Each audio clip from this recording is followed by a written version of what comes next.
Hi folks. So, I was just thinking, so who would I like to meet in heaven?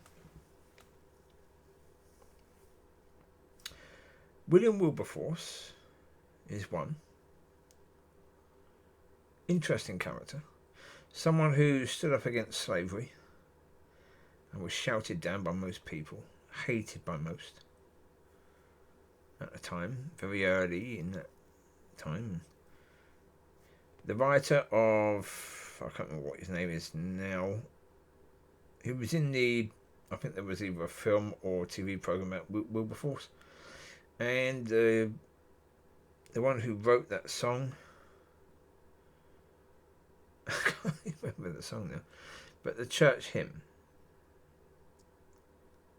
I can't remember the song now, but he'd be an interesting person, having been someone who was involved in catching slaves, and then someone heavily involved in anti-slavery towards the end of his life, and working with homeless people in London. So again, someone who had a difficult life, had gone through times of understanding how wrong he was, brave enough to then change rather than stay who he was, knowing that at that time people would love who he was but not who he became. And as I said, I can't remember the name of the person. It was one of the greatest hymns, and it's just completely escaped me right now what the song was, but anyway, those two. I don't know anyone else actually. Wigglesworth would be an interesting person. I'll be spending some time with him. But I don't know many others. No, I don't identify with that many other people, really. I'm not sure if there's people that I would say, who would I look up to? Anyone alive now? No. People that were alive before, not alive now. I don't know. The reason why I don't know is because history, as I say, history is a strange thing.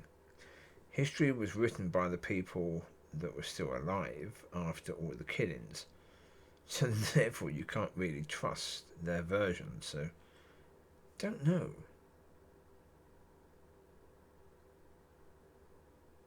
Yeah, don't know.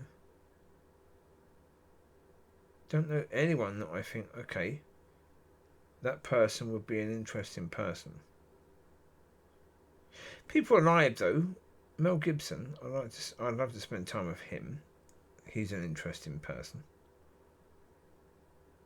The person who played Christ in The Passion, he's an interesting person. Be interesting to spend some time with him. But as the sports people,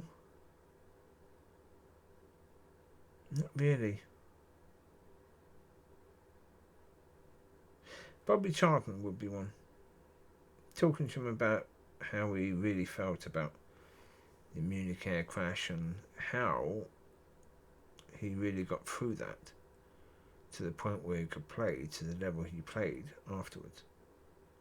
Which wouldn't have been easy. Every time you put on the shirt, that wouldn't have been easy. So,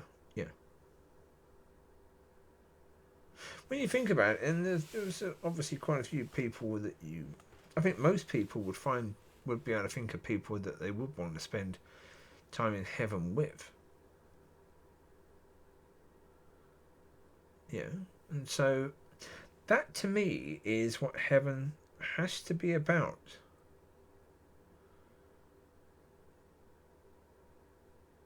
yeah, spending time with people that, yeah, for you to understand their walk. Paul would be someone, yeah, formerly Saul. He'd be someone that'd be interesting to spend time with, because clearly he again was wrong. 1 second, let me have a look. I want to find out that song. Yeah, okay.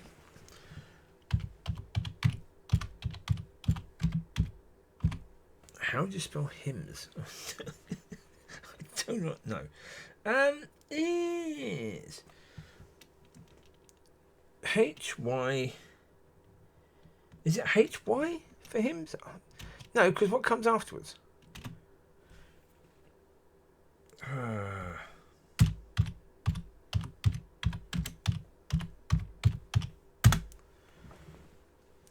There you go.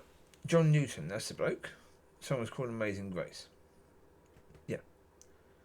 So John Newton would be someone. Yeah. Amazing Grace, such a beautiful song. But yeah, the writer was John Newton in 1777. How Great Thou Art, another phenomenal song, was done in 1885. Great is Thy Faithfulness was done in 1923. But that doesn't compare. Great is Thy Faithfulness is fine. But Amazing Grace and How Great Thou Art is phenomenal. And Amazing Grace, yeah. So, yeah. John Newton, yeah.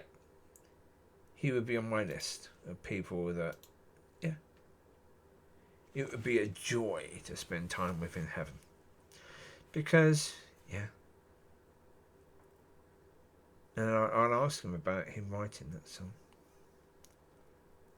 And how it was for him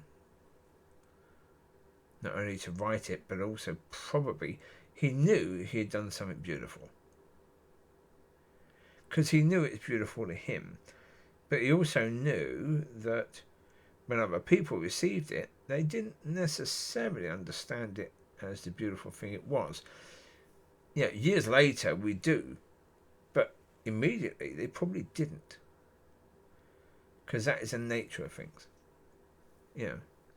Mozart wasn't fully appreciated while he was alive. He had to die first.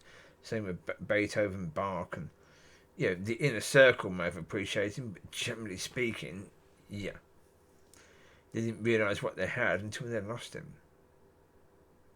And yeah, that's quite often the case. Because again, humans can be silly. Yes, that's a certainty. So yeah. Yeah, I can't think of anyone else really. Yeah. John, the writer of Revelations, as well.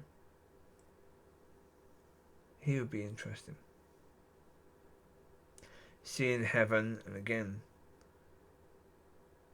seeing such incredible things, but knowing again that people wouldn't receive it. Or understand most of it for so many years. So there you go. I wish you well. You take care. God bless. Comment on yours.